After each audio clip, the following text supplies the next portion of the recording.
এই secret face proportion রুলগুলো না জানলে তুমি কোনোভাবেই একটি ফেস আঁকতে পারবে না, সে তুমি যতই প্র্যাকটিস করো না কেন। আজ day 2, Lummis method face proportion rules.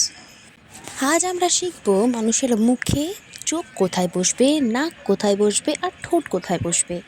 একবার যদি এই নিয়মগুলো তুমি জেনে যাও, তোমার ফেস ড্রয়িং কখনোই ভুল হবে না। প্রপোর্শন মানে হলো মুখের প্রতিটা জিনিসের সঠিক জায়গা। আমাদের মুখ র্যান্ডম নয়, এটা ম্যাথমেটিক্যাল রেশিও দিয়ে তৈরি। লুমিস মেথডে আমরা মুখকে কয়েকটা ইকুয়াল ভাগে ভাগ করব।